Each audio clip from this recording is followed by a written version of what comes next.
as there would be no established way to govern relationships, enforce rules, or ensure fairness and accountability. I understand that the theme for this year's conference is to stand out and stand tall. And when I say tall, no matter how short you are very tall.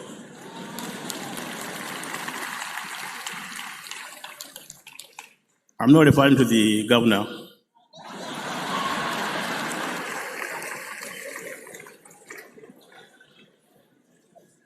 I would like to believe that by this theme, you wish to deliver on the expectations of society on your professional mandate. This is spot on. Today, justice is increasingly becoming purchasable commodity, and the poor are becoming victims of miscarriage of justice, while the rich commit all matters of crime and walk the streets scot-free. That by this theme, you are resolving to stand out and tall on the scale of justice is certainly highly commendable.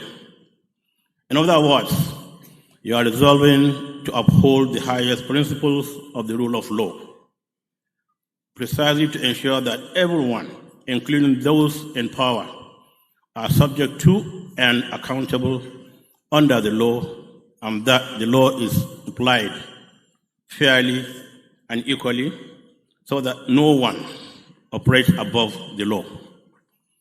If you are able to do this, you would have addressed the core of the crisis of governance in this country. Law and learning are inseparable. At the core of the study of law is the knowledge of values, and justice is one of those core values that law is supposed to achieve. Justice is the foundation of stable human societies, and laws must endeavor to target justice as the ultimate objective. Going through the massive literature of the scholars of the Sokoto Caliphate of yesteryears, justice comes across as a core value of the establishment of any polity. It is worth recounting the one verse of the Holy Quran that keeps inspiring scholars of the Sokoto Caliphate in their discourse on law and society. And I quote that verse in the Holy Quran, Bismillahir Rahmanir Rahim. Believers, be upholders of justice and bearers of witness to truth for the sake of Allah, even though it may be against yourselves, against your parents and kinsmen, or the rich or the poor, for Allah is more concerned with their well-being. Do not then follow your own desires, lest you keep away from justice. If you twist or turn away from truth, know that the Almighty Allah is well aware of all that you do at all times. I understand that this verse you find at the entrance of the Harvard Law School in Cambridge, Massachusetts, in USA. During this annual conference, it is my hope that you also find time to address some of the issues that are pertinent to the future of our society. These three things are particularly important. You need to continue the efforts of law reform so that we can gradually decolonize our laws, bringing them closer to our values, our culture, and our history for relevance, efficacy, and sustainability. It is also my hope that we can find time to address the issues of social justice so that we can address the glaring inequalities in our societies and create a more integrated society with the kind of cohesion that can see us through these tough, I say very tough times.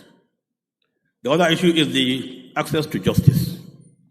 This is also very important considering the increasing costs of litigation and the consequences of exclusion in matters of justice for the weak and the vulnerable. Most conflicts around the world were precipitated by exclusion, which elicits resentment and propels people to conflicts that I'm very aware of, having my military background, where I spent 31 years in the military. And my first posting from Nigerian Defense Academy was Enugu State. January 1978. I'm sure so many of you were not born by then. I was in Nsukka, and I find Enugu State as a home for me, and I always feel glad to come back. And that's why when the governor called me and said, "You learned I will be coming," I said, "Inshallah." And inshallah means God willing. But one of our top emirs, a retired Major General Emir of Zulu, passed on last week. So I had to stay back and attend the burial ceremonies and other issues. When I called the governor and told him, "Excellency, I won't be able to make it," and he tried to say, "Oh no." So I said, "Oh yes." Because whenever there's a no, there must be a yes. And we are the ones that always believe things are possible. And as Almighty Allah would have it, this morning, after I finished what I was doing yesterday, I called the governor. No, I called the president first. I said, "Guess what?" You say, "What?" I said, "I'll be coming, inshallah, this afternoon." Since the opening is at 4 o'clock, after I finished what I was doing yesterday, I called the governor. No, I called the president first. And I believe we should all thank God for what the governor is doing, making Enugu a more habitable place for all of us.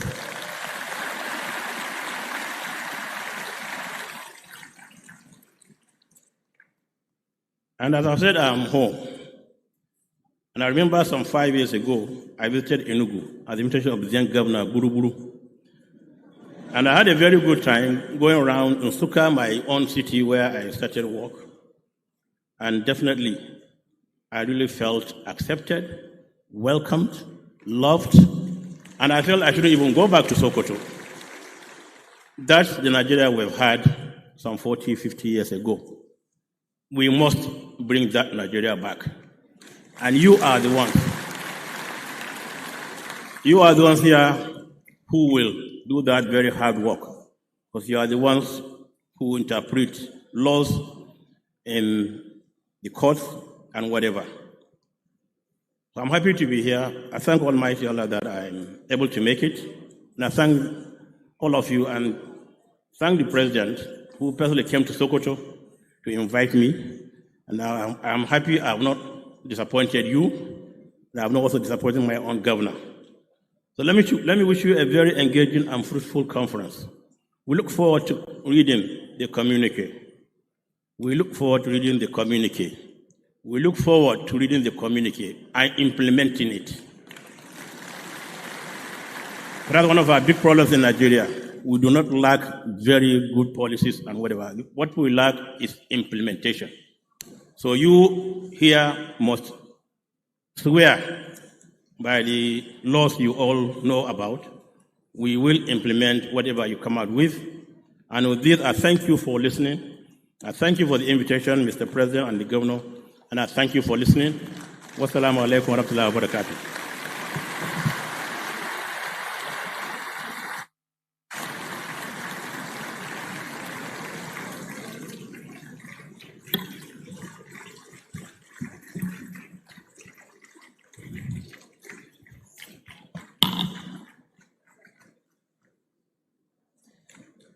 Can we give another round of applause to the Sultan of Sokoto? We are grateful, sir. We're happy to have you here with us. And so I was telling Mr. Bright Utobo that if he was not in this kind of environment, I probably would have asked him for a selfie. But of course, I can't do that here. This is my very first time of seeing him. I'm sure there are lots of us like me here. Thank you so much, sir. So earlier, while we're doing the introductions, I announced that the Honorable Justice Daniel Kaliu was from the Asaba division. No, from another division, but he's actually from the Asaba division. Thank you so much, my Lord. He has forgiven me for saying that. We also like to welcome in our midst the Chief Judge of Enugu State, the Honorable Justice A. Aro Uzuo Emena. Can we give him a round of applause, please? Also with us is the President of the Customary Court of Appeal, Enugu State, the Honorable Justice G.C. Unnamani. We'd like to acknowledge the presence of the Deputy Governor of Benue State, is Dr. Sam Ode MNI. He's also one of us. With us also is the representative of the Chief of Defense Staff, the General Officer commanding 82 Division, who doubles as the Commander Operation Udo Aka, Major General O.F. Olatoye. Can we welcome him, please? Let us welcome also the Director Legal Services Army, is Colonel S. O. Oke Bukola. You're welcome, sir. We welcome also Major General M.U. Wambai, the Director Legal Services Nigerian Army. Please welcome him.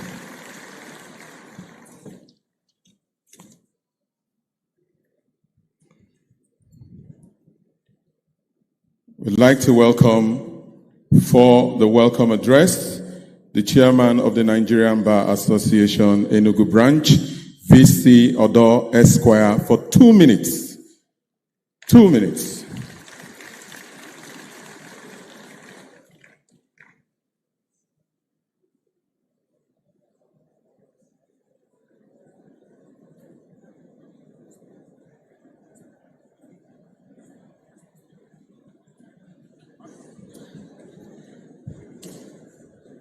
Please, we'd like to ready the Chairman, Nigerian Bar Association, AGC 2025 Local Organizing Committee, Ikeazo Akaraiwe, Senior Advocate of Nigeria, to be ready for his own now.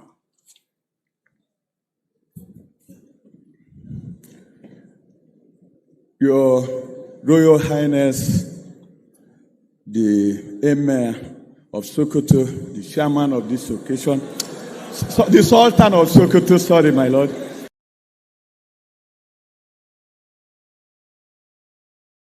The Sultan of Sokoto, I am so sorry, my Lord. Your Excellency, the Governor of Enugu State, Dr. Peter Ndubi Simba, and his deputy, my brother Ifeanyi Osai, Mr. President of the Nigerian Bar Association, I and my lords here present, I pray Mr. Chairman to permit me to stand on existing protocol. There is hardly a better moment to be happy than this rare privilege to welcome the who is who in Nigeria, in the legal profession and the guests from the global community.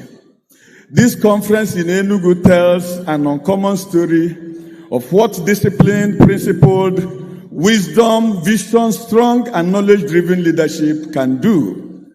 I pay glowing tribute to our indomitable President, Mazi Afamzo Sayo Sigwe, and the National Executive Committee for leading the bar in Nigeria with competence, selflessness, capacity, integrity, and honor.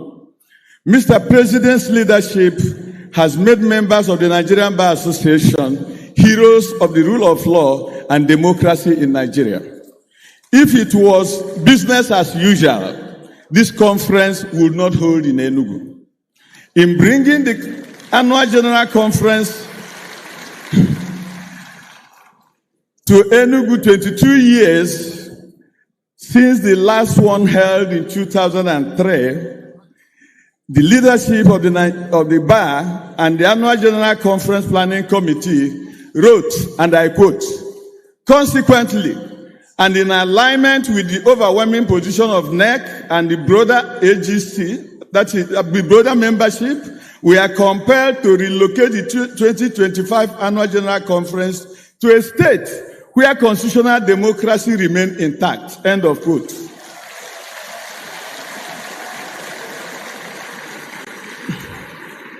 The Nigerian Bar Association is indeed standing out and standing tall.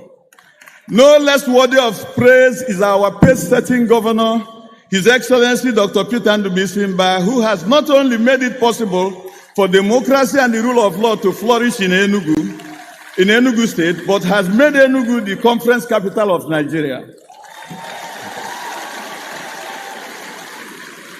I thank all those who made the hosting of this conference in Enugu possible. I single out our colleagues from Port Harcourt branch and other NBA branches in Rivers State for their understanding and faith in the motto of Nigerian Bar Association, that is promoting the rule of law. On behalf of the distinguished members of the Nigerian Bar Association Enugu branch and our sister branches of Nsukka, Oji River, Ezago, and Obolafo, I welcome all the conferees, resource persons, distinguished guests, and friends of the bar to enjoy the ambience, friendship, and hospitality of the city on the hill, the cold city state. Thank you so much.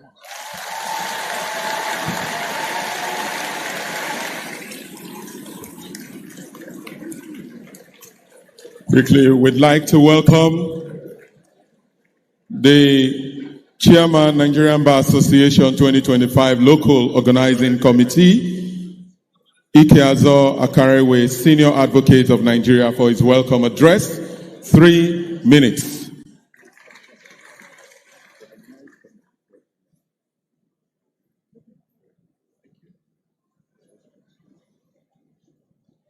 Your Excellencies, my lords, spiritual and temporal, distinguished ladies and gentlemen, all salutations duly observed.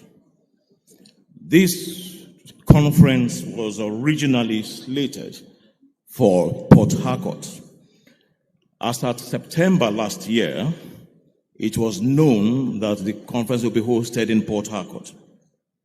However, it was shifted to Enugu in April this year. Between April and now is 4 months. In 4 months, we have done what others usually do in 12 months. We thank our governor, Mr. Mba, who more or less built this international conference center within 1 year and 8 months of his becoming the governor. We would not have been here but for this international conference center, which is the best in the country. We thank President Afam Osigwe for the courage in appointing Enugu the host of the conference. The decision of the president of the NBA to move the conference from Port Harcourt to Enugu in the face of the egregious decision to appoint a military administrator of Rivers State will go down as one of the most courageous decisions by a president of the NBA. We thank the chairman of the CPC, Dr. Emeka Obegulesien, for his exemplary leadership. In view of the shortness of time between April and now, I am the first to admit that there will be some lapses in the organization here and there. And I apologize on behalf of my LOC for any lapses. But we just request you to remember that 4 months to do this job was really short, whereas others have more than 4 months. We give thanks to the Almighty God who has helped us greatly. I would like to conclude by to just let you all know that Enugu is a beautiful city, one of the most beautiful in the country. Enugu was founded in 1908. 1908. And Enugu means on top of the hill. It's actually Enugu, on top of the hill. And it was a huge farmland. The villagers from the surrounding communities used to climb up the hill to farm in Enugu. Unknown to them, the black material which used to come out of the soil as they farmed was coal. But the British colonialists, as they went through the nation, they traversed the nation, they observed that black solid stuff and realized it was coal and began to mine it. And the coal attracted so many, and the city of Enugu came into being. The earliest suburb of Enugu is known as the coal camp. And the port in Port Harcourt was built to export the coal in Enugu. And the port was named after Mr. Lewis Harcourt, the secretary of the colonies in England. We welcome you. Before I sit down, I must recognize President Mrs. Hairat Balogun, who is one of our leaders at the bar, the first woman to be General Secretary of the bar. And how can I sit down without recognizing a former chairman of Council of Legal Education, one of our most senior lawyers? Certainly, he was called to bar before I was born. J.H.C. Okolo, S.A.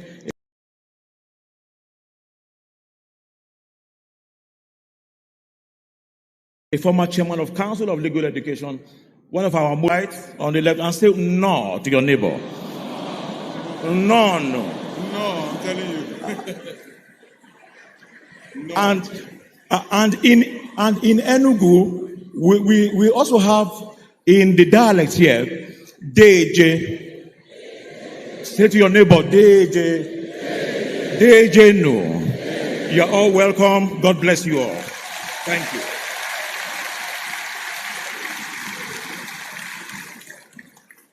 Quickly, we'd like for the welcome address, the chairman, the Annual General Conference Planning Committee, Chief Emeka Ebekelu, Senior Advocate of Nigeria.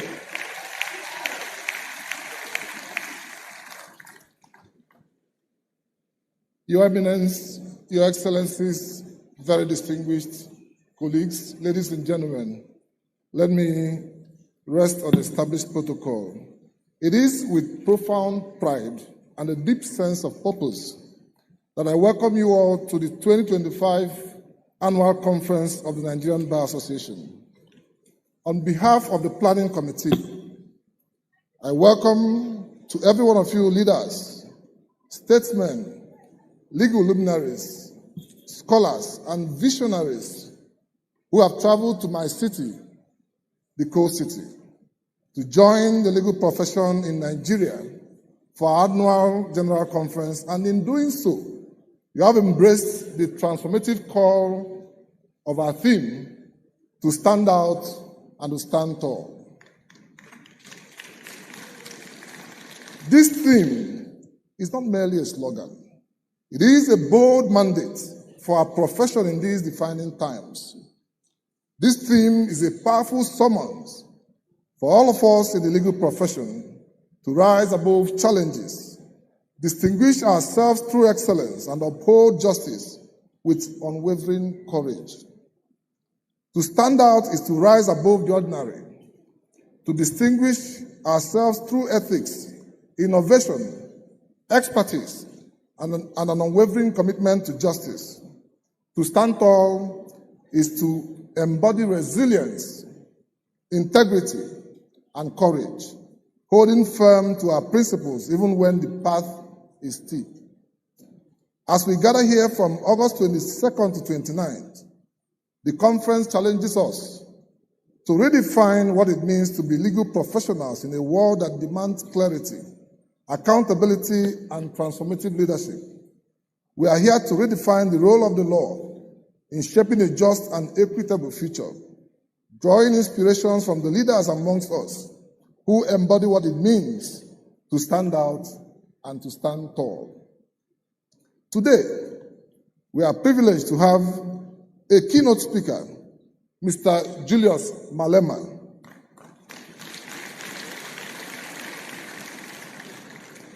the South African parliamentarian and global voice for social justice, equity, and good governance. Malema stands out as a fearless voice for economic justice, and he stands tall in his unyielding commitment to the marginalized, challenging systems with boldness and clarity.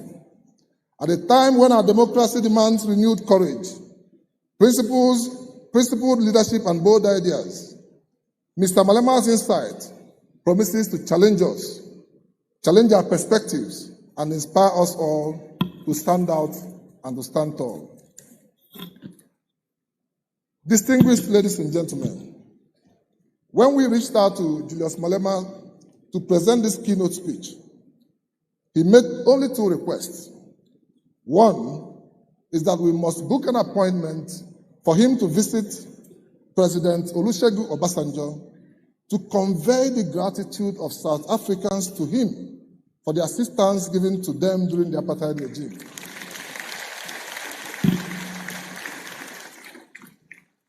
He also made a second request that we should arrange for him to pay a visit to the family of late Ken Saro-Wiwa to enable him pay his last respects to the memory of Ken Saro-Wiwa. Enugu means different things to different people. For me, 042 holds memory of my formative years. From Sacred Heart Nursery School to Ekulu Primary School to College of Immaculate Conception, CIC. Before my law training took me to Anambra State, Enugu, with its rich history, is a perfect stage for this clarion call. Just like the resistance against colonial oppression during the 1949 coal miners' strike in this city, Enugu has long stood out and stood tall in the face of adversity.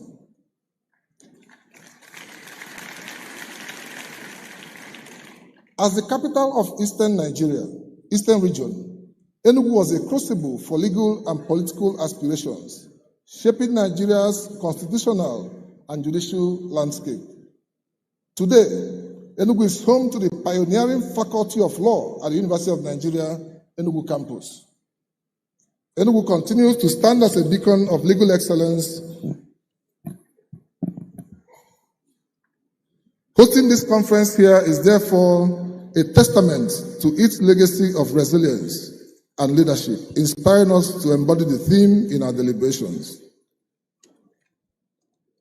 It challenges us to stand tall in defending justice, just like Enugu coal miners stood tall against exploitation in 1949. We must stand firm against corruption, against inequality, and against impunity, while ensuring that our courts remain temples of justice. The theme also compels us to stand out and stand tall together. The legal profession thrives on collaboration, and this conference offers for us unparalleled opportunities to connect, share knowledge, and forge partnerships. From networking events to social gatherings, let us build a community that amplifies our collective impact, reflecting the unity symbolized in our conference logo, unveiled on the 25th of November 2024. For us as lawyers, under the leadership of Maazia Sigwe, this theme calls on us to stand tall for Nigerian economy. We understand clearly that there can be no wealthy lawyer in a poor economy. The NBA has taken the lead in patronizing conference bags made by a Nigerian company as a signpost of our commitment to the growth of this economy. And this is because we know that our prospective clients in a buoyant economy will have no difficulty complying and embracing with the Remuneration Order 2023. So as long as we ship our jobs outside Nigeria, outside Africa, as long as we export our foreign currency, we cannot have a buoyant economy. Over the next several days, We will engage in a carefully curated program of plenary sessions, technical workshops, and interactive sessions. These will explore not only pressing legal issues, from constitutional reforms and judicial independence, to emerging areas like artificial intelligence, climate law, but also the practical challenges of legal practice in a rapidly changing world. We will interrogate the future of the profession, the role of lawyers in nation building, and the ethical compass that must guide our decisions and actions. Finally, to our distinguished delegates, this conference is for you. I encourage you to participate actively and to connect with colleagues old and new, to challenge your thinking, to share your experiences, and to stand out and to stand tall. Beyond Enugu, into your courts, your boardrooms, your classrooms, and your communities. I encourage all delegates to immerse yourselves fully in the sessions, network meaningfully, and also take time to enjoy the beauty and culture of Enugu State. On behalf of the Annual General Conference Planning Committee, I extend our deepest gratitude to the President of the Nigerian Bar Association, Mazi Afam Osigwe, Senior Advocate of Nigeria, Life Bencher, a man whose vision for an inclusive and impactful conference has shaped our work. We thank our national officers, the National Executive Committee, our partners, sponsors, and staff of the NBA Secretariat. We thank the chairman of the LOC and the local organizing committee. As a proud Enugu boy, indeed, tomorrow is here.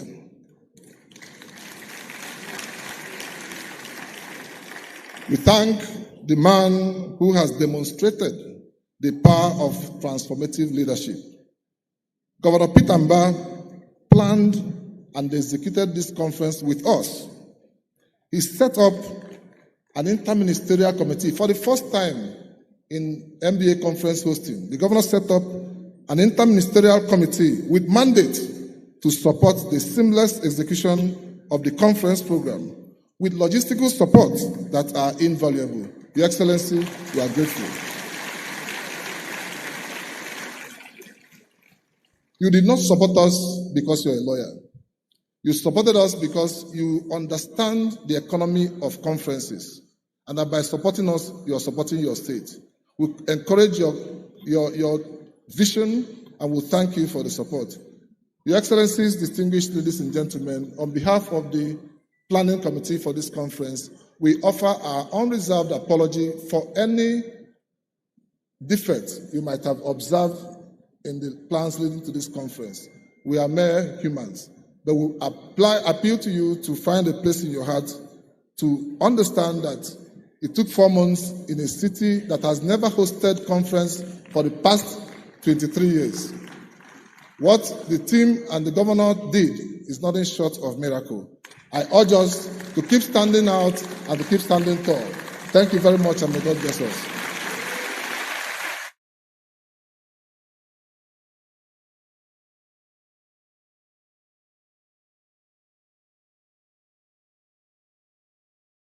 The chairman of the Annual General Conference is truly and really standing out and standing tall. Thank you so very much, sir. I'd like us to actually stand tall now. Ladies and gentlemen, please, with a standing ovation, I'd like to welcome the 32nd President of the Nigerian Bar Association, Mazi Afam Osigwe Josiah, which is his middle name, SAN, as he makes his remarks. Thank you, sir.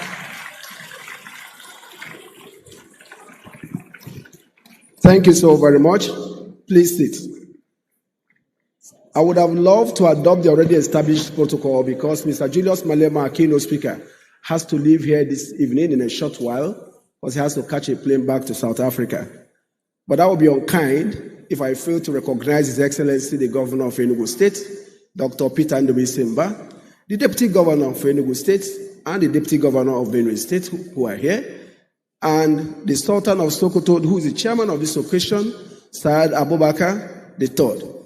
If you're looking at his dressing, you may be forgiven for not knowing that he retired as a general, brigadier general in the Nigerian Army. And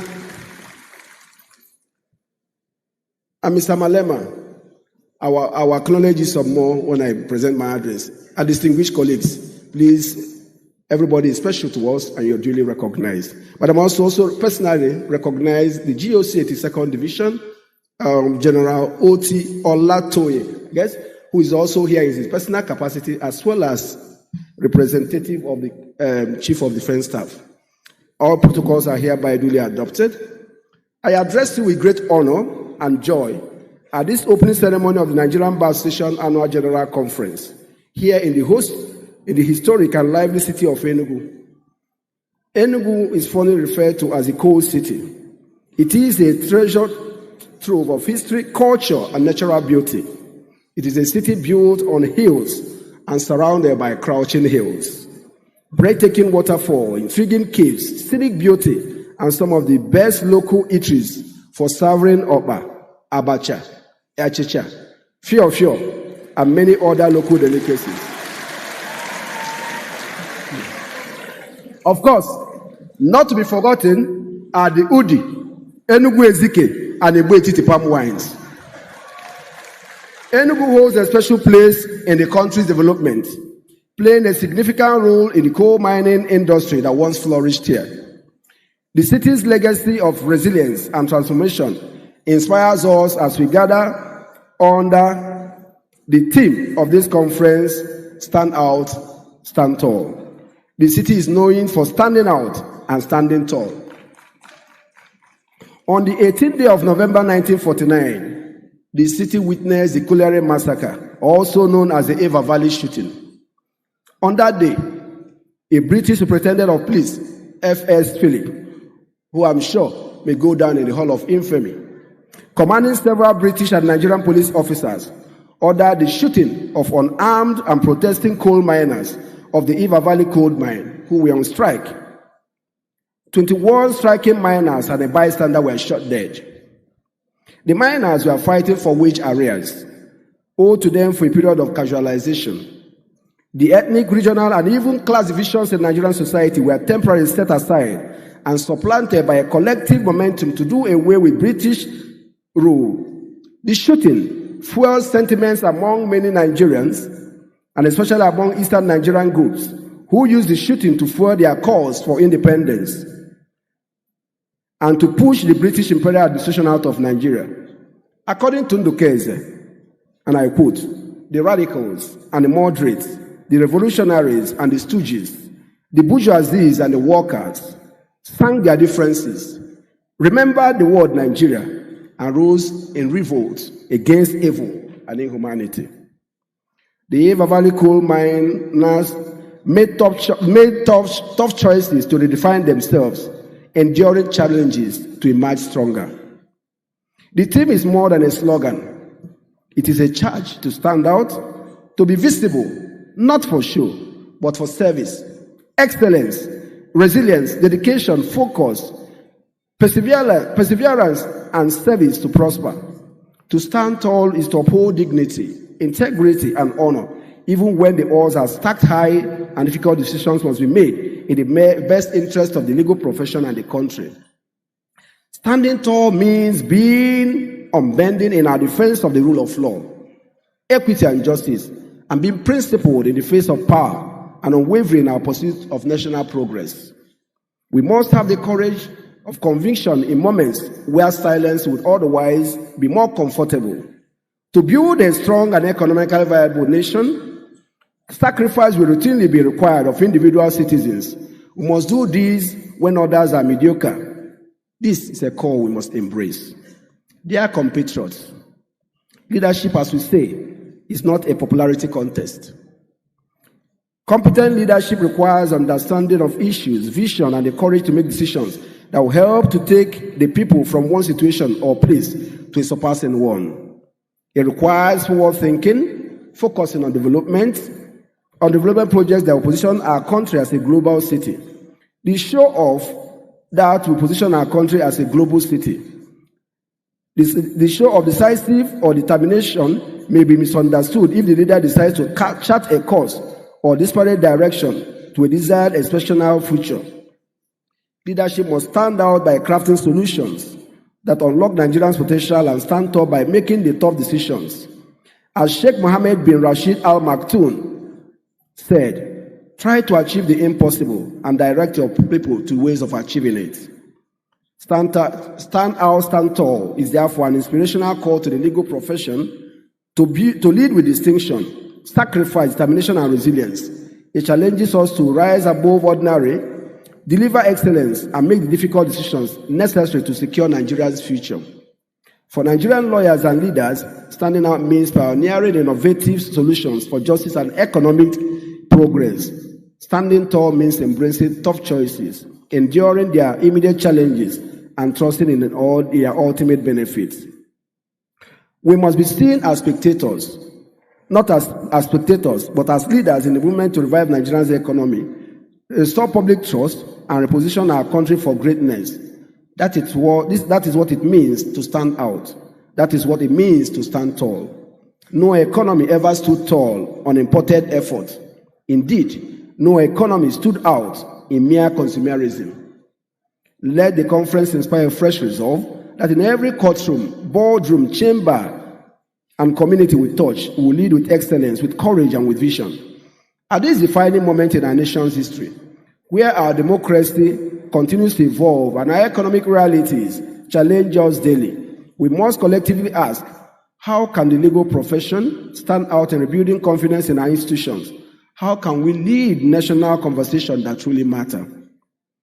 It is for this reason that we are honored to welcome our keynote speaker, Mr. Julius Malema, the President of the Economic Freedom Fighters of South Africa. No, we'll get there. He's eager to let us listen to him. The choice of Julius Malema as our keynote speaker is born out of his unwavering and consistent advocacy, challenging Africa to rethink its economic destiny by advocating economic emancipation and social justice. It is a privilege to have Mr. Malema as our keynote speaker.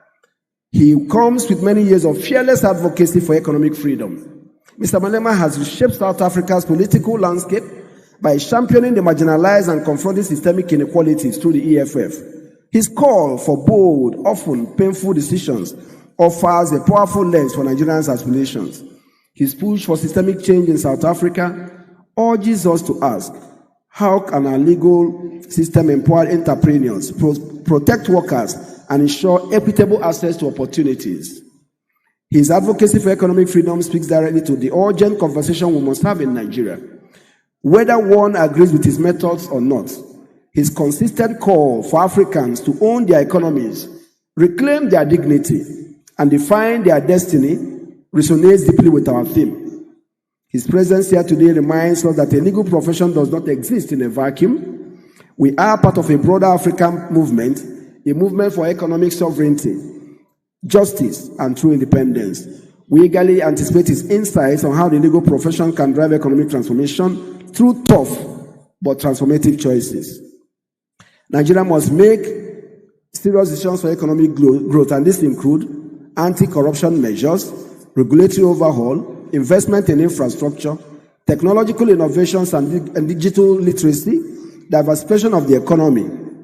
These decisions may inflict pain and will inflict pain, disrupting established systems, challenging vested interests, and requiring sacrifices from citizens, institutions alike. However, history shows that such decisions,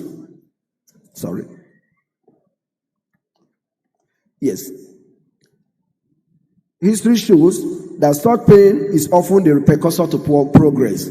By enduring short-term challenges, Nigeria can achieve lasting improvements, a thriving agricultural sector, a transparent economy, and an environment where every citizen has a fair shot at prosperity. The NBA, as a conscience of the legal profession, must also make tough choices to lead Nigerian transformation by reforming legal education, expanding access to justice, advocating for judicial independence, embracing legal technology, to mention a few. These choices may not be easy, They may restrain resources, spark internal debates, or challenge long-standing practices. But by standing tall through these difficulties, the MBA can lead the legal profession to new heights, ensuring that we are not just practitioners, but catalysts for Nigerians' growth and development. The MBA has a storied legacy of defending human rights and judicial independence. I particularly, therefore, in ending my address, acknowledge the support and presence of our host governor, Governor Peter Ndubisimba, who did everything possible to make sure that today has become the reality it is.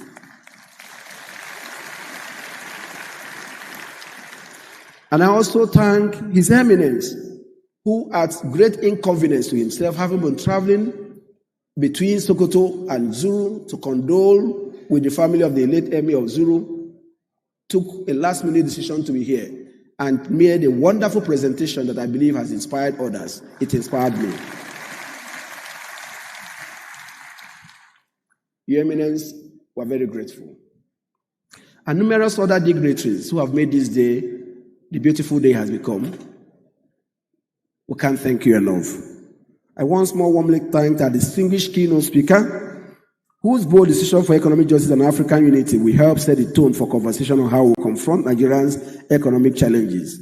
I extend my heartfelt gratitude to the MBA Annual General Conference Planning Committee, the leadership of the MBA Enugu branch, the local organizing committee, and all the other branches in Enugu State.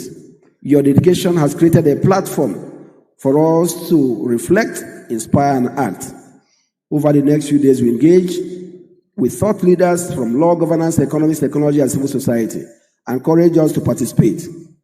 Let this city inspire us to embrace the difficult decisions like the Eva Valley coal miners, that we unlock Nigerians' economic potential and strengthen our profession, knowing that the pain of today will yield the prosperity of tomorrow.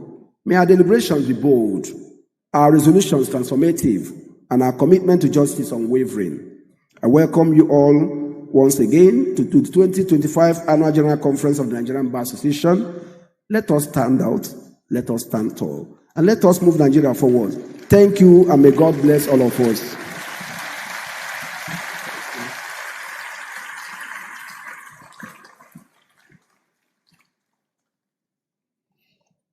Please, another round of applause for that. Straight from the heart talk.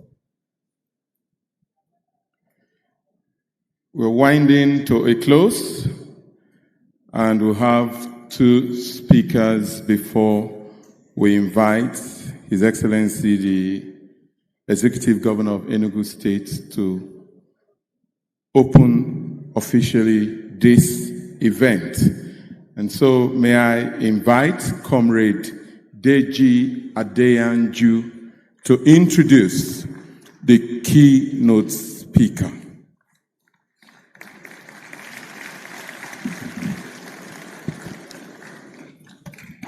Good afternoon, everyone. First, let me appreciate His Excellence for making out time to join us here today, and also the Executive Governor of Enugu State and leaders in the profession, all protocols duly observed. My job here today is very simple and also very hard at the same time. Simple because I've been saddled with the responsibility of introducing a man, a Pan-Africanist, a true son of Africa that I can resonate with. I resonate with his ideology, but very difficult at the same time because I've been given less than 2 minutes to make such an introduction. So indeed, it is a Herculean task. Here before us today at the Annual General Conference is a man, a true son of Africa, a Pan-Africanist, a shining light of resistance, whose exploits at promoting transparency, constitutionalism, accountability, and rule of law are too numerous to mention. He continues to fight against inequality, corruption, oppression in South Africa. His loud voice of reason continues to echo across the continent. He continually agitates for South Africans to see Africans as their brothers and not their enemies.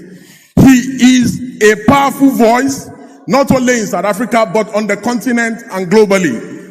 Julius Malema is our keynote speaker for the annual conference, and he brings his wealth of experience as a resistance and a movement leader in South Africa. He was the former president of the ANC Youth League, and he is the current president of the Economic Freedom Fighters in South Africa, a movement and a political party that resists oppression and corruption and continues to challenge unconstitutionalism in South Africa. His sacrifices in South Africa and the continent has come at great cost of arrest, persecution, and intimidation. But Julius Malema continues to stand tall.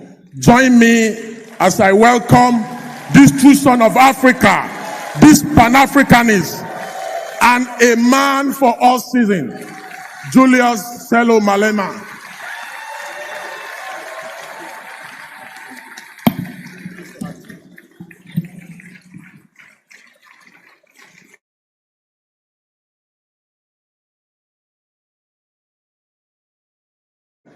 Thank you very much. Thank you. Let me take this opportunity to greet the governor of Enugu, to greet the Sultan of Sokoto. Let me greet the president of Nigerian Bar Association. We are here because of your capable leadership, and we are happy that we are home here in Nigeria. The leadership collective of the Nigerian Bar Association, who have honored me with an invitation to this esteemed occasion, I greet you all. I further greet all members of the Nigerian Bar Association who are present here today, representing the legal fraternity of this great country, which remains a friend and ally of South Africa and her people. I'm humbled that you saw it fit to invite me to give an address to annual general conference, and by extension, that you saw it necessary to invite the EFF to give this keynote address.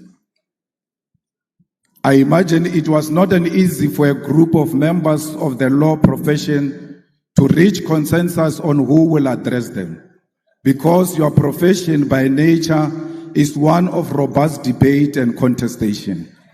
So I understand here today.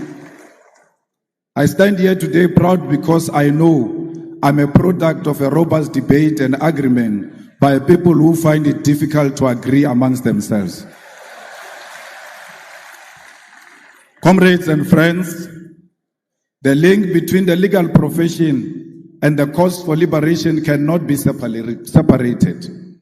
Because just like us, you are instruments of justice. While we wage our battle for freedom in the picket lines, through activism, protest, and participation in governance, it is you, the members of the legal profession, who interpret the laws we make, who practice the justice we seek to achieve, and who fight tirelessly for those who cannot defend themselves in the courts of law. It is a profession characterized by sacrifice, intellect, and a commitment to interpretation of the past in order to achieve justice, fairness, and victory in the present and future. For the activists, we have a history and dialectical materialism to guide us into leading society towards a better tomorrow.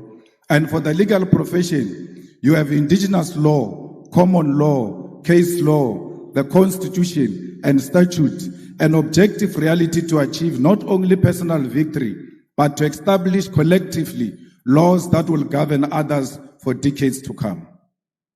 Our duty, however, and primary responsibility is not to maintain laws simply because they exist as they are today. Our duty is not to be instruments of injustice and neocolonialism. It is to be agents of change, and this demands of us to be brave enough to identify unjust laws, speak out, and form part of those that work tirelessly for our judiciary to be of service to our people. I say this not to encourage anarchy or lawlessness, but to draw us back to the difficult truth and reality that at times the laws has been used as a weapon of oppression.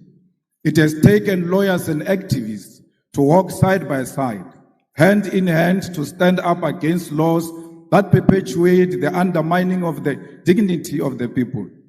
And we must all be alive to this history and this possibility today. This becomes even more important for us as Africans because for centuries, our very existence has been unlawful in the eyes of the oppressor. Our indigenous laws have been treated as inferior to Roman Dutch law or English law. To be an African has meant that for generations, we are not worthy of the laws and the rights that make us human beings. And for that reason, it was legal to abuse us, to enslave us, to steal our mineral wealth and oil, and to destroy and kill our heritage, history, and even our lives. The legal profession you belong to, the political system we belong to, the judiciary and parliaments were created without us in mind. They were crafted at our exclusion and built to sustain our suffering. We now sit in the corridors which were built to break the back and the soul of African people. The demand then from those who died at the hands of this institution that we now serve is that we transform them so that they become instruments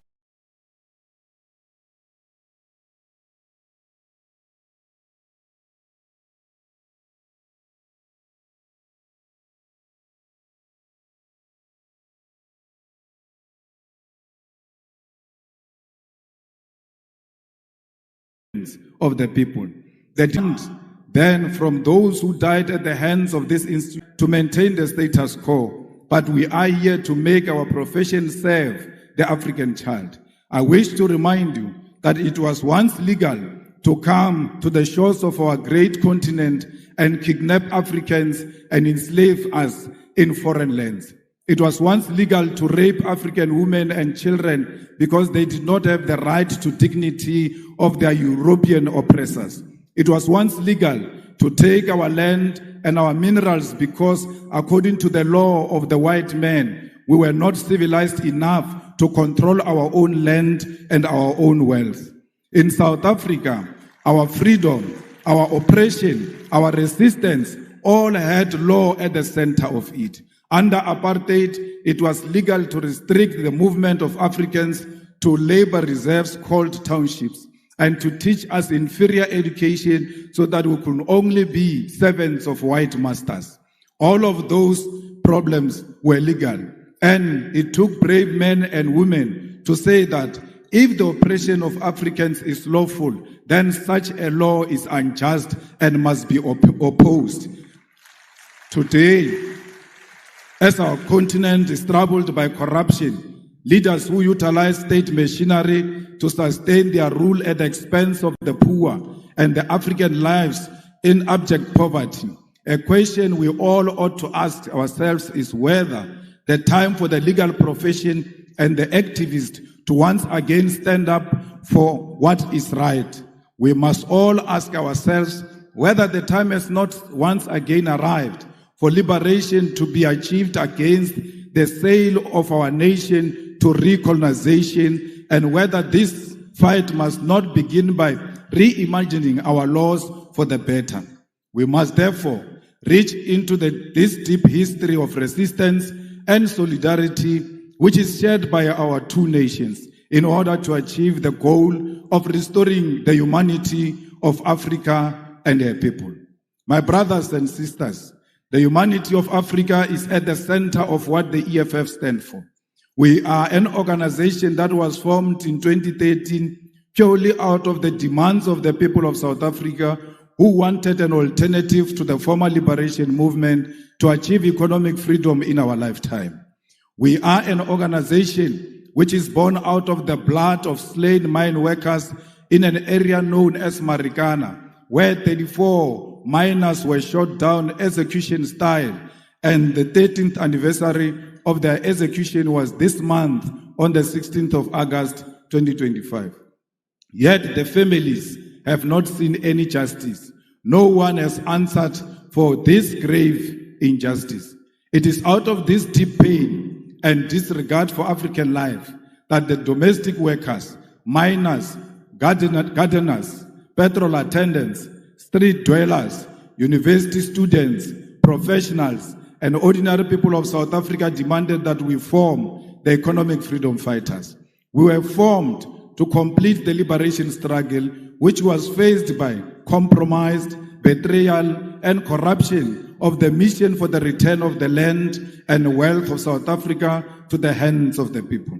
As a result, we base our struggle on these lived realities, and we are guided by a scientific ideological outlook of Marxism, Leninism, and the teachings of Frantz Fanon. Fanon, in the context of Africa, becomes most important as we faced with a continent that is becoming more and more dependent on the former colonial master, and our liberation movement abandoned the struggle, which led to the formation in favor of life of opulence while the people suffer. We are Marxist because we believe in the inherent need of an alternative economic system to capitalism, and we use the science of dialectics to wage our struggle for liberation. We are Leninist because we believe in the need for a vanguard party of the people to lead the struggle, one which believes in internal democracy and the waging of struggle in parliament, the judiciary, and at the grassroots level. We are anti-capitalist, anti-imperialist, anti-racist, anti-sexist organization which believes in democracy and socialism as a means of uplifting ordinary masses of our people. At the foundation of the EFF are what we refer to as the 7 non-negotiable cardinal pillars, which are expropriation of South Africa's land without compensation for equal redistribution in use, nationalization of mines, banks, and other strategic sectors of the economy without compensation, building state and government capacity, which will lead to abolishment of tenders, free decolonized education, healthcare, houses, and sanitation, massive protected industrial development to create millions of sustainable jobs, including introduction of minimum wages in order to close the wage gap between the rich and the poor, massive development of African economy, and advocating for a move from reconciliation to justice in the entire continent. Open, accountable, corrupt-free government, and society without fear of victimization by state agencies. These are briefly the guiding principles which make us, as the EFF, a revolutionary movement. Compatriots, the need to do away with injustice of the past demand that we create laws for the future, because independence does not automatically mean that infrastructure of our legal system itself becomes independent. Our duty as lawmakers, as practitioners post-independence, demands of us to scrutinize existing laws and where necessary make amendments or even introduce new laws to liberate our people from the parasitic oppression that they are exposed to. The EFF, which has been in Parliament of South Africa since 2014, is engaged in this practice, and we have been able to implement our vision, mission, and identity into our approach to governance and lawmaking. A few examples of how we have interpreted what needs to change at the level of governance and legislation in South Africa to enhance the cause for liberation is to the introduction of the bills that we have put before Parliament. The nationalization of the Reserve Bank Bill, which seeks to place full control of South Africa's Reserve Bank, particularly monetary policy, in the hands of the state. Further to this bill introduced by the EFF in Parliament seeks to broaden the mandate of the Reserve Bank in South Africa, which currently has private shareholding, towards alleviating unemployment and curbing economic stagnation, which is due to the Reserve Bank conservative and financial sector-orientated policy outlook. The Public Finance Management Amendment Bill will in South Africa deal with a problem facing the whole continent, and that is the unregulated borrowing of the money by our government from the World Bank and the International Monetary Fund. This bill, which we have introduced as the EFF, will require that National Treasury in South Africa first seek approval from Parliament to source foreign loans and establish transparency regarding such loans and their conditionalities. The debt trap of Africa to our foreign colonizers must be stopped, and that begins by regulating these loans that our leaders commit future generations to, because they will not be there when the colonizers come to collect. The Student Debt Cancellation Bill is a piece of legislation introduced by the EFF to ease the debt burden of young students who cannot access their qualification, seek employment using their qualification, or pursue postgraduate studies because their qualifications are withheld due to debt. Student debt is an obstacle to the youth who have no source of income because they cannot access their degrees, and equally cannot generate a source of income because they cannot prove that they are qualified due to their qualification being withheld. The need to unlock this qualification possesses a major opportunity to grow our expertise in our country and promote education to be at the center of our developmental objective. In sourcing bill seeks to do away with the exploitation of labor brokers and consultancy firms which are draining the public finance of government in South Africa. In our country, the most basic of service which ought to be conducted through internal capacity are done on contractual basis and at inflated prices. The policy of outsourcing is at the center of corruption as politicians establish companies to provide services such as cleaning, security services, accounting services, maintenance services, and many more to government at a ridiculous rate. How can you issue a tender to buy toilet paper? How come Director General doesn't know where the toilet papers are being sold and go and buy the toilet papers himself instead of issuing out a tender that is unnecessary? There are certain things that can be done by the government without involving the outside players. We don't want alcohol advertised in South Africa because they advertise alcohol through the means that is not a true reflection of alcohol. Why are you not advertising alcohol with drunkards and show people what alcohol will do to them? It cannot be that alcohol is advertised only with beautiful people at the beach. It must be a true reflection of what this will do to you. We have done the same before by banning the advertisement of cigarette in South Africa, and what is to follow is alcohol. The EFF is also engaged in many other programs that seeks to empower our own communities and make sure that there is local procurement. Why should a prison in Enugu should go and buy vegetables in Lagos?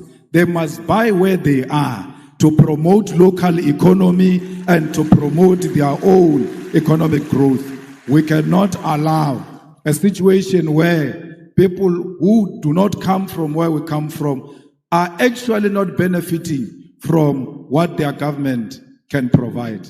Compatriots, I must reiterate once again that it is a deep honor to stand before you today in Nigeria, in Enugu State, a country that holds a special place in the hearts of all South Africans who understand history, who value solidarity, who appreciate the sacrifice made by others in the cause of our freedom. Nigeria is not just another African country to us. It is a comrade nation, one that stood firmly by our side during our darkest hour. When South Africa was shackled by apartheid, when our people were murdered, imprisoned, and denied basic humanity, Nigeria rose as a giant for justice, placing South Africa squarely at the center of its foreign policy. Former President Murtala Mohammed famously declared that Africa had come of age, that the continent will no longer tolerate interference from outside powers, and this still rings true today. Nigeria set up the Southern African Relief Fund, mobilizing its citizens to contribute to the liberation struggle. Even as it faced its own challenges at home, these initiatives raised millions of dollars to support the liberation of South Africa. People paid directly from their salaries to contribute to the liberation of the people of South Africa. Nigerian students sacrificed a portion of their income through the Mandela Tax, which supported an educational training program for black South Africans, and successive Nigerian governments never stopped in their material and moral support for South Africa's liberation. In fact, Nigerian government boycotted the 1976 Olympic Games and the 1979 Commonwealth Games in protest and in opposition to apartheid government. We cannot forget all those who stood by us during difficult times. Nor can we forget that when Nelson Mandela was released from prison in 1990, one of his earliest international visits was to Lagos and Abuja to personally thank the Nigerian people. This gesture are foundation of a bond sealed in blood and sacrifice. However, this history must not remain in the past. This bond between South Africa and Nigeria must be carried forward into the present, not just in political sentiment, but in concrete economic collaboration. Both our nations stand as giants of the continent. South Africa, with its industrial base, mining capacity, and advanced financial system. Nigeria, with its vast population, vibrant entrepreneurial spirit, oil and gas resources, and cultural dynamism that has captured the imagination of the world. Together, we hold the keys to Africa's industrialization and economic independence. Consider what lies beneath our soils. Nigeria is blessed with abundant oil, natural gas, and growing agricultural sector. South Africa holds some of the richest deposits of platinum, gold, manganese, and coal in the world. Combined, we possess the minerals that power modern technology, the energy resources that fuel global industry, and the human capital to build a self-sufficient continent. Yet, both our nation remains trapped in neo-colonial arrangements where our raw materials are extracted cheaply and exported to Europe, America, and Asia, only to be sold back to us at crazy prices as finished goods. This is a cycle of dependency we must break. The path forward is clear. Nigeria and South Africa must industrialize together, build factories together, and process our resources on African soil. Imagine a joint program where South African mining expertise is combined with Nigerian oil wealth to create African-owned energy and resources conglomerate, one that refines, processes, and manufactures for Africa and the world. Imagine agricultural cooperation where Nigeria fertile lands provide food security for the continent, supported by South African machinery, logistics, and technology. Imagine a collaborative investment in renewable energy, where South Africa's solar potential and Nigeria gas reserves are harnessed to build an integrated African power grid. Already, we have glimpses of what is possible. South African companies such as MTN, Spar, ShopRite, and MultiChoice have made significant inroads in Nigeria, creating jobs and bringing services. Nigerian businesses, investors, and cultural industries have equally expanded to South Africa. Nigerian music, filmmakers, writers influence South African culture, just as South African universities and industries provide platforms for Nigerian talent. But this cooperation has been uneven and at times marked by suspicion and the painful experience of xenophobia. Let me be unequivocal here.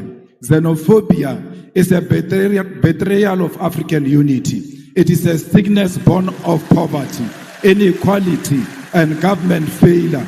But its victims are our African brothers and sisters. Nigerians, Zimbabweans, Congolese, and Somalis are not the cause of the South Africa's unemployment crisis. The cause lies in the untransformed economy of South Africa, which remains in the hands of white minority and multinational corporations who continue to exploit labor while refusing to industrialize. Attacking fellow Africans diverts anger from the real enemy, and we must educate our people that unity, not division, is the solution to the African crisis.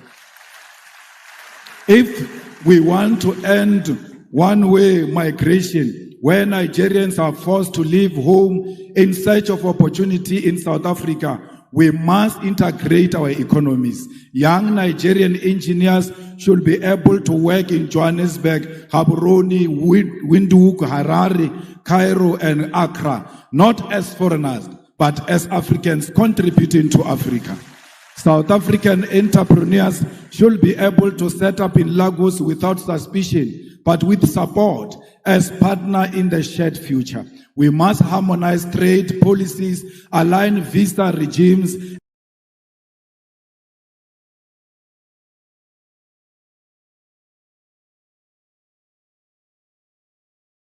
and build continental infrastructure that connects our people. We actually do not need a visa. We don't need a visa between South Africa and Nigeria. In the same way, we don't need a visa for our people to travel in their own continent. We are one. Both South Africa and Nigeria know the pain of colonialism. Both have faced internal divisions. Both have endured the pressures of global imperialism that seeks to divide and exploit and control us. Both know that the only path forward is Pan-African solidarity. We must reject the illusion that our salvation will come from Washington, London, Brussels, or Beijing. Our salvation lies here in Lagos and Johannesburg, in Abuja and Pretoria, in the hands of Africans who refuse to be divided. Together, Nigeria and South Africa can lead African continent free trade area not as a paper agreement, but as a living reality that changes the lives of ordinary people. Together, we can demand fair trade, protect our industries, and invest in education, technology, innovation. Together, we can prove that Africa is not a begging bowl, but a continent of giants. We must prove to the whole world that we are not xenophobic, we love one another. Black people are not loved in Africa and are not loved outside Africa. We have a duty to love ourselves and show the whole world on how it must treat us. We cannot treat each other badly and expect other people to treat us much better. How you treat your own brother and your own sister, it's how you teach others outside how they must treat you. The unity of our continent is paramount, and we must never associate with any xenophobic agenda that perpetuates the divisions in South Africa. Solidarity is what we need for each other. My comrades, as I close, I want to state that as Africans, our fight has never been confined to the borders. From the very beginning, the struggle of South Africa against apartheid, we knew that suffering of one oppressed people anywhere in the world is the suffering of all oppressed people everywhere. It was in that spirit that South Africa, during its liberation struggle, was embraced by Nigeria and other African nations, who declared that apartheid was not simply a South African problem, but an African and global crime. It is in that same spirit that today we say our liberation as Africans will remain incomplete if we turn a blind eye to the struggles of those who continue to suffer under occupation, colonialism, imperialism, and economic exploitation. It is this tradition of solidarity that compels us today to speak clearly on the struggle of other oppressed people. The EFF continues to stand firmly with Western Sahara, Palestine, Cuba, Haiti, the Democratic Republic of Congo as a commitment to international law and justice. In Western Sahara, Morocco's continued occupation violates the principle of the United Nations Charter and the African Union's Constitutive Act, both of which enshrined the right to self-determination. The International Court of Justice affirmed in 1975 that Morocco had no sovereignty over Western Sahara, yet decades later, the Sahrawi people remain dispossessed. In Palestine, we are witnessing one of the gravest violations of international law in modern history. The apartheid regime of Israel has for decades defied UN resolutions, the Geneva Conventions, and international humanitarian law. Collective punishment, the bombing of hospitals, the illegal taking of land, the killing of children, and the deliberate starvation of populations are crimes under the Roman Statute of the International Criminal Court. The world cannot remain neutral in the face of genocide. And just as apartheid South Africa was declared a crime against humanity, so too must be the international community recognize and act against Israel's apartheid and genocide. The importance of fighting on the level of the law was made evident in this case when the South African government took Israel to International Court of Justice to report their crimes when no other country will do so. This fight in international court was won when the court declared that indeed Israel was perpetuating genocide, a win that was necessary to sway some support away from Israel and to embolden other countries to speak out. This fight also led to the International Criminal Court to issue a warrant of arrest for the Israeli Prime Minister Benjamin Netanyahu and his Minister of Defense for war crimes. This is the power of the legal fraternity in the global fight for the oppressed. However, the ICJ pace is slow and final judgment on charging Israel with genocide has not occurred yet. We must therefore confront the uncomfortable truth that the slow pace of these proceedings is not accidental, but reflects a global legal order designed and maintained under white supremacy. International law is swift and ruthless when prosecuting leaders of the global south, yet hesitant and cautious when dealing with crimes committed by Western powers or their allies. This is hypocrisy we must name without fear. When an African leader is accused, indictments are issued overnight, sanctions are imposed immediately, military interventions justified under the banner of international law. However, when Israel starves children in Gaza or the United States and its allies invade nations and topples governments, the same institutions suddenly discover restraint, complicity, and delay. As the legal fraternity of Africa, you cannot accept this double standard. You must be bold enough to create alternative and fair systems of accountability that do not bend to imperialist interests. If the so-called international community is unwilling to deliver justice in real time, then Africa must advance its own courts, its own tribunals, its own instruments of solidarity and protection. Just as we build liberation movements when colonialism denied us freedom, so too must we build new legal institutions when the existing ones fail us. In Cuba, for over 60 years, the United States has imposed an economic blockade in contravention of international law, including the principle of non-interference and the sovereign right of nations to choose their social and economic system. Despite this, Cuba has demonstrated a profound commitment to human solidarity, sending doctors across the globe, including to Africa, welcoming Africans into their classrooms and participating in the liberation of the oppressed. Cuba never sent their soldiers anywhere to kill anyone. Instead, they send their doctors all over to go and save life. The tragedy of Haiti is one of historical injustice. Haiti's revolution was first declaration of black freedom in the modern world, yet it was punished with centuries of economic sabotage and enforced debt. Contrary to any principle of justice, today Haiti suffers from foreign interference, the denial of sovereignty, and the imposition of external governance. International law demands reparation, debt cancellation, and the withdrawal of foreign forces so that Haiti can govern itself in dignity.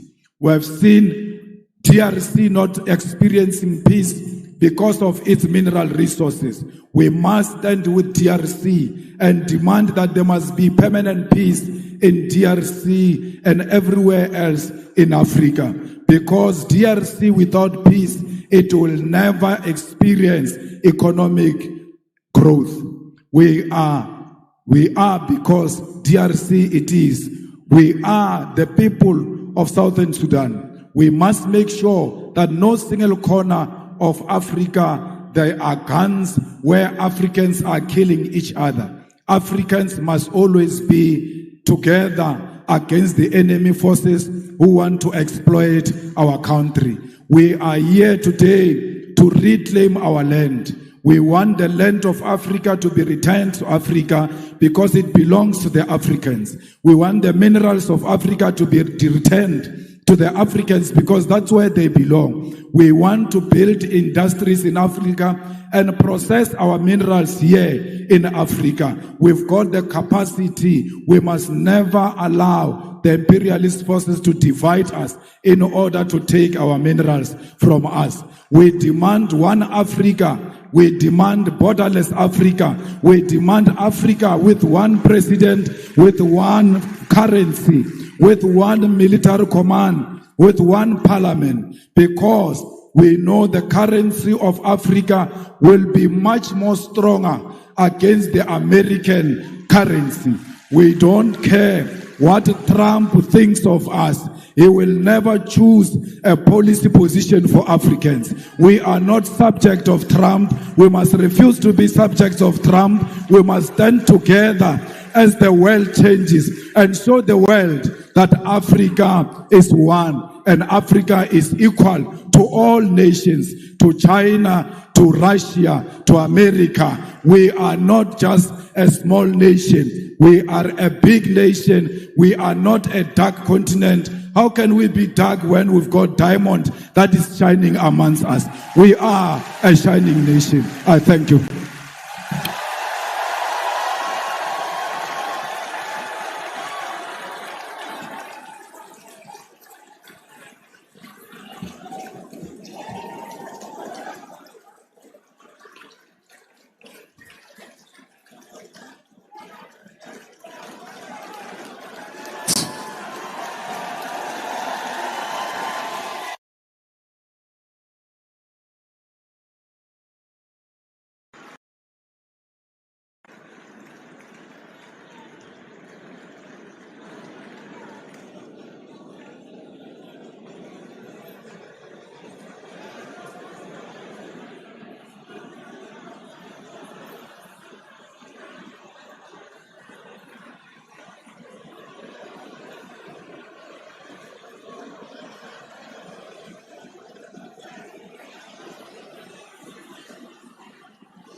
Please, another round of applause.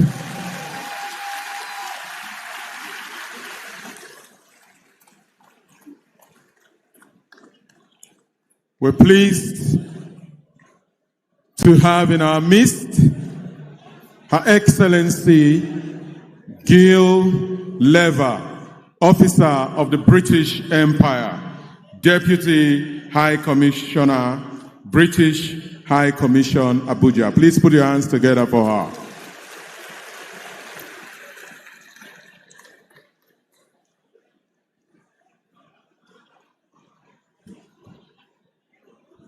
Ladies and gentlemen, please can you give him another round of applause? Awesome. Thank you, Comrade Deji, for that very powerful introduction.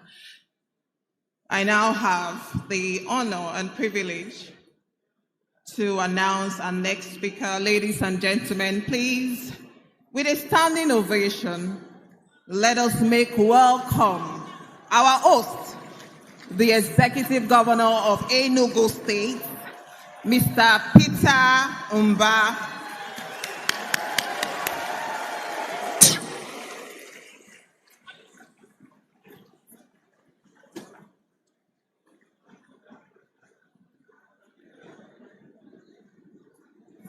Please sit down. Please, let's be seated. Thank you.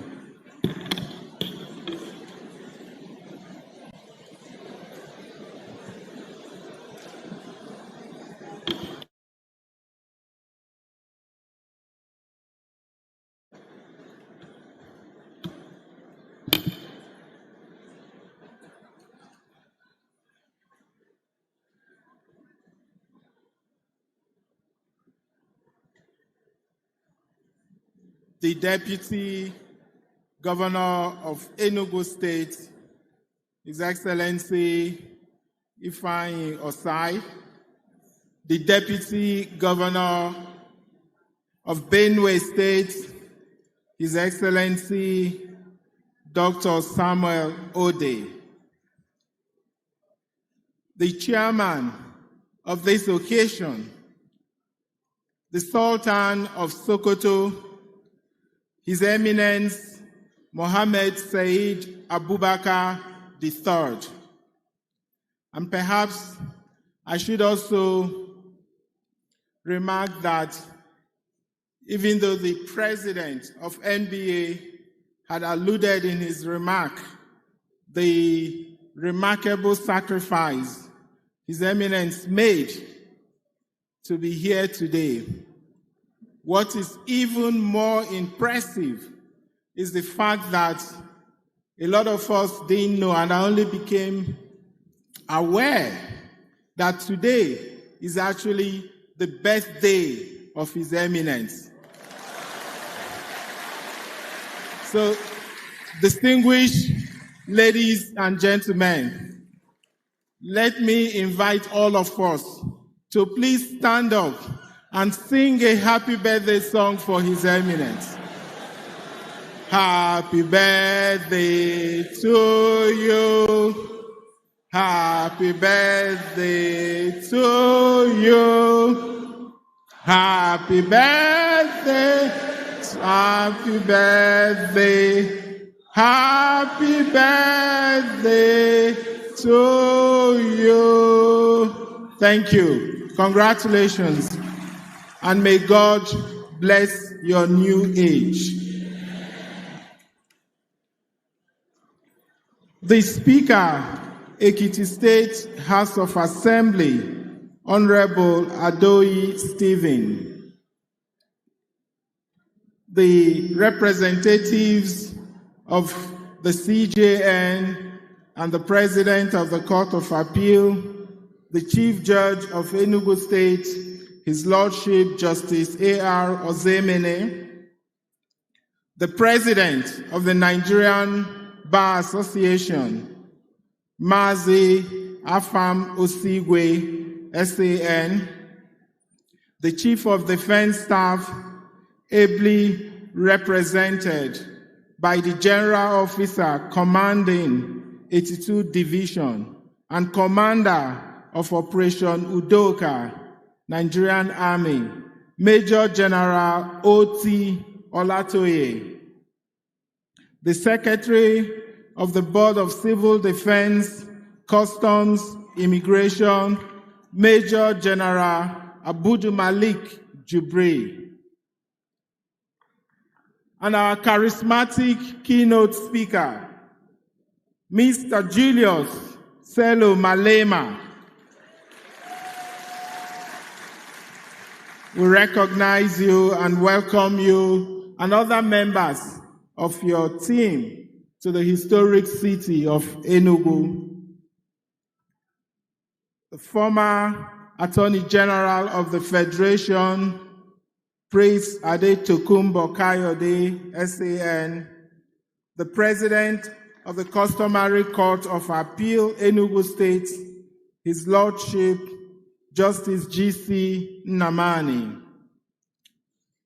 Honorable Judges of the Enugu State Judiciary and judges from other jurisdictions that are with us here, Chairman, Body of States, Attorney General of the Federation, Dr. Ben Odo, the Attorney General and Commissioner for Justice, Enugu State, Dr. Kingsley Ude, and various state attorney generals that are here with us.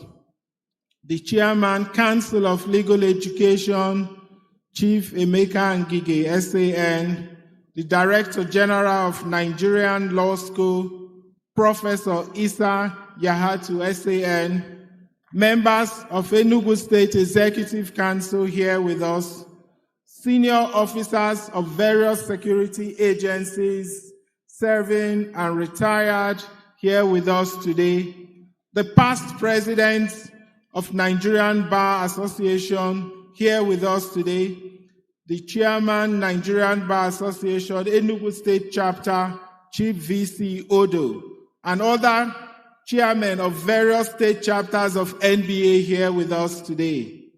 President, African Bar Association, High Chief Ibrahim Mak, President and members of the Pan-African Lawyers Union, the chairman and members of local organizing committee, our revered royal fathers with us here today, special advisors and senior special assistants with us, distinguished delegates,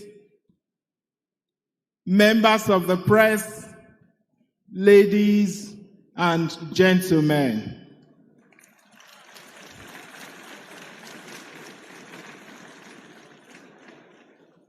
It is with great honor and genuine delight that I welcome you all to Enugu, the historical capital of Eastern Nigeria, and now for this week, the proud capital of the Nigerian Bar Association. And I think a lot of the previous speakers have already alluded to the rich history of this state and how hospitable we are. And so please, when you hear no, no, no, don't mistake it as if we're saying no, no. We're saying no with emphasis. And that's because hospitality is in our DNA. They say when two lawyers gather, you have a debate. When three lawyers gather, you have a tribunal. And when 20,000 lawyers gather, well, Enugu becomes the safest city in Nigeria. Because who would dare break the law this week? On behalf of the government and the good people of Enugu State, let me extend our heartfelt gratitude to the leadership of the NBA for choosing our city to host this year's conference. Our gratitude to the NBA president and his executive committee for this honor. We're deeply proud to receive you all here in our midst. Though I must confess, as a governor, the thought of so many lawyers gathering in one place does make me a little more careful with my words. Your presence here is both a privilege and a reminder of the important role Enugu continues to play in our national life. I welcome again the Sultan of Sokoto, His Eminence, Dr. Mohammed Said Abubakar III, the birthday boy. Welcome. A national icon and a tireless voice of unity. This is homecoming of sorts. A boy. Welcome. A national icon and a tireless voice of unity.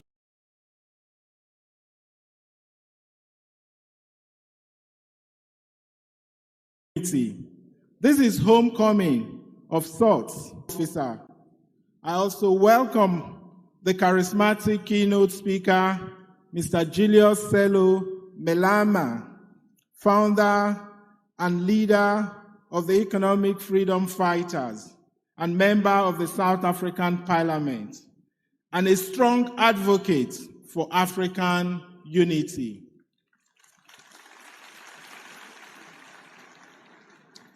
This city has long been home to some of Nigeria's finest legal minds.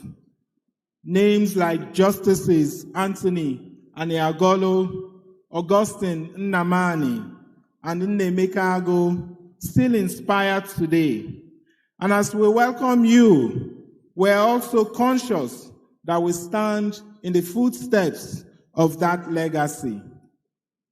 Now, while some might say government and the bar often have a relationship full of compassion and strong arguments, I prefer to see us as partners with a shared purpose, ensuring justice, strengthening democracy, and building a society where the law protects every citizen. That is the bond that unites us. As some of you know, before politics, I was one of you.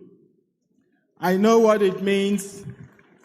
I know what it means to carry a heavy case file and whisper a silent prayer that the judge might grant a little indulgence on a late filing. That shared journey makes today especially meaningful for me. Since assuming office, we have made justice sector reform a cornerstone of our governance. Just a few examples will suffice. We were among the first states to fully implement financial autonomy for the judiciary in line with Section 121, Sub 3 of the 1999 Constitution. This has enhanced the efficiency, independence, and dignity of our courts. We have carried out a comprehensive rehabilitation and digitization of our courtrooms across the 3 senatorial zones. The High Court complex in Enugu is equipped with e-filing, virtual hearing facilities, and an integrated case management system. To decongest our courts and promote alternative dispute resolution, we have strengthened and expanded the Enugu multi-door courthouse, making it a model in the region for commercial and family dispute settlement. Through partnership with civil society and the NBA, we have expanded access to pro bono legal services for indigent citizens and detainees, especially in our rural areas. No one should be too poor to afford justice. We have also carried out an extensive codification and review of obsolete state laws to reflect modern realities, ensure gender justice, and promote the ease of doing business in Enugu. And perhaps one of the reforms that I'm proudest of, we introduced real-time transcription for our courts, attaining verbatim reporting for the courts, has eliminated the strain of longhand recording on judges, cut down on delays, and improved productivity. None of these reforms are an end in themselves. They are part of a broader vision of making Enugu the preferred destination for investment, innovation, and inclusive development. From smart schools, safe communities, to accessible healthcare. Our vision cannot be achieved without a justice system that is fair, functional, and trusted. But distinguished colleagues, ladies and gentlemen, this week is not just about policy and reform. It is also about hospitality, connection, and renewal. And I assure you, in Enugu, hospitality is one thing we take seriously.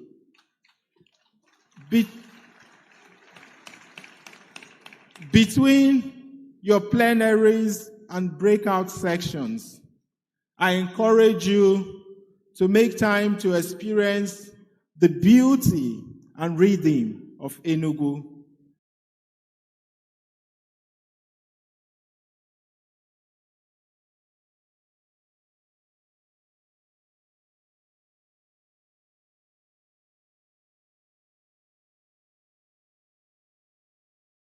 Enugu is famous.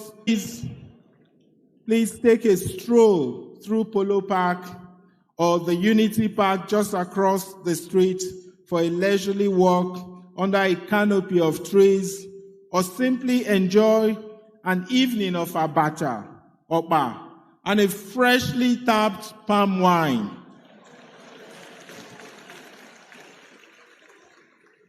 As I like to tell our visitors, you cannot really say you attended a conference in Enugu until you have had suya at midnight from one of our street vendors. But don't worry, unlike in court, here, no one will object if you ask for extra pepper. Let me conclude by saying this. The theme of this year's conference, Stand Out, Stand Tall, is a timely reminder of our responsibility, the responsibility we bear as lawyers and leaders.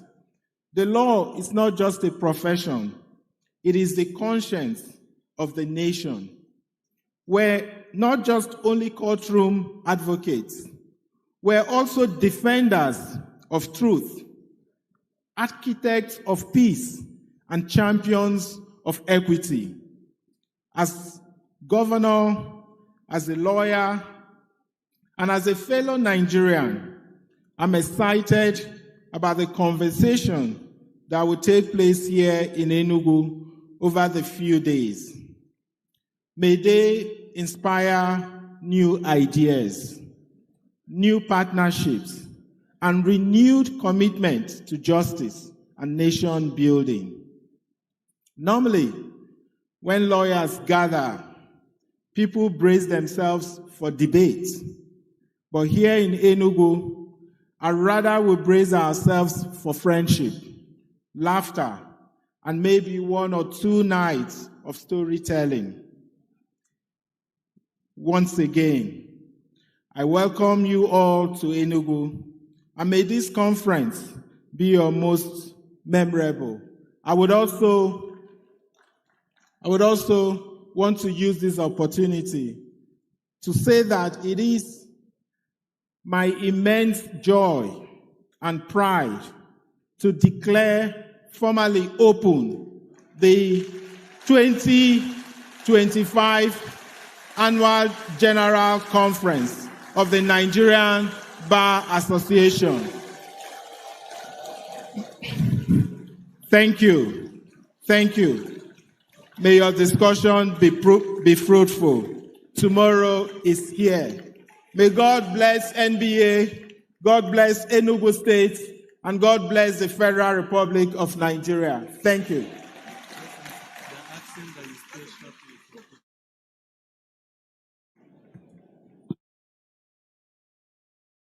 Can we please give our host a round of applause, please? Quickly, I'd like to call the following persons to join the governor upstage for a group photograph. Mr. President, sir, the President of the Nigerian Bar Association, the Deputy Governor of Enugu State, Honorable Ifeanyi Osai. I'd like to also call the Deputy Governor of Benue State to please quickly come up stage. We invite also the Sultan of Sokoto, the birthday man, to please join us, sir. We'll also invite the keynote speaker, Comrade Malema, please. I'd like to call on our past presidents with us here. Our past president, OCJ Okosha, to please join us. Also,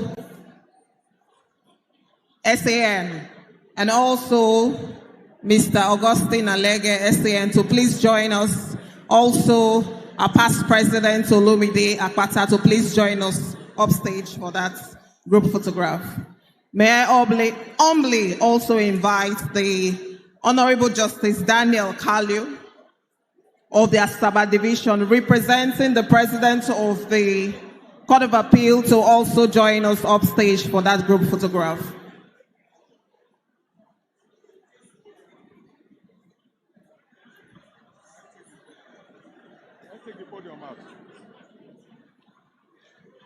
Hold the glass down.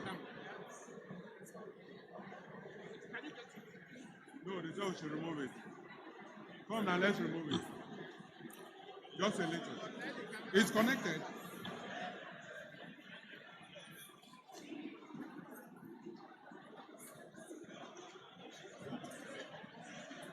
Please, the chairman of the Annual General Conference Planning Committee, please join us. The representative of the Justice of the Federal High Court, please join us. Thank you.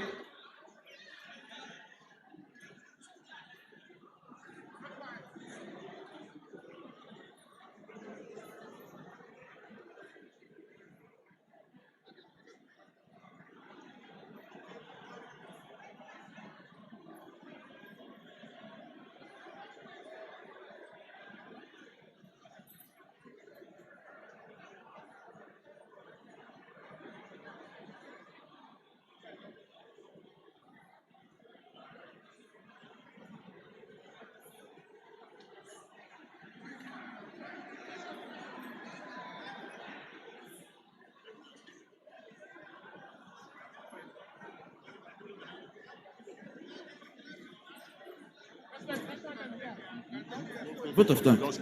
Okay.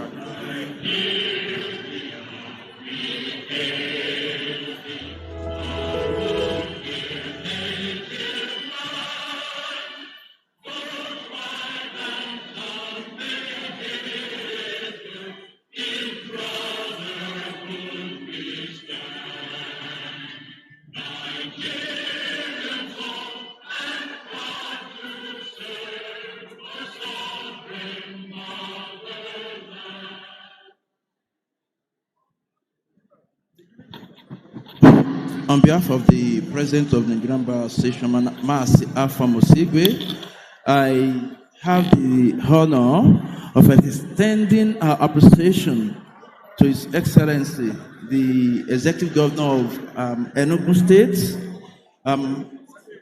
the Sultan of Sokoto, and Mr. Malema for their presence here. We appreciate you all, past president, past general secretaries, bar leaders here, all our distinguished members, our friends, our sponsors, our partners, who have made this vision to have come to reality. We appreciate you all for coming. Thank you all, and I wish us all a fruitful deliberation. Thank you.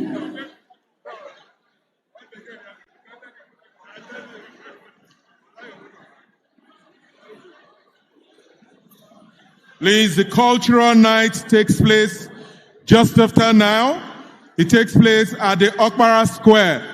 The cultural night is tonight, just after now, at the Okpara Square. No, you go. We want to be one, and being one means we must share the same. We would like to acknowledge the Honorable Adeoye Aribasoye, the Speaker of Ekiti State House of Assembly. We also acknowledge the presence of the Honorable Justice Eleoje Aneche of the Court of Appeal Calabar Division. We acknowledge and welcome the Chief Judge of Anambra State, Honorable Justice O.M. Anyashe Belu. We welcome the Registrar of the Corporate Affairs Commission, Usani Ishak Magaji, SAN. We acknowledge the representative of the President of the Pan-African Lawyers Union, our own past General Secretary, Joyce Odua.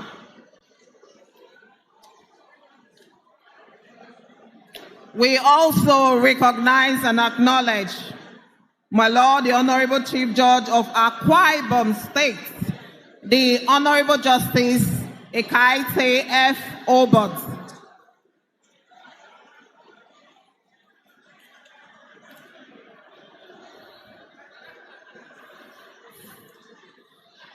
Ladies and gentlemen, thank you once again. We thank our participants that are online, all delegates, all delegates from across Nigeria and beyond. Thank you so much for having us. See you at the cultural night. Good night. And do have a wonderful conference. Mr. President of South Africa, I am desperate to unite the African continent, and if the unity of my people is going to cost me votes, you can take your vote. I don't want xenophobic votes. I don't want the votes of haters. We want Africa to be like Europe. We don't want Europe to treat Africa like it is its own subject. Africa's time is now. No one should continue with the exploitation of our minerals without our involvement. Not even China will be allowed to recolonize Africa. We are called economic freedom fighters because we want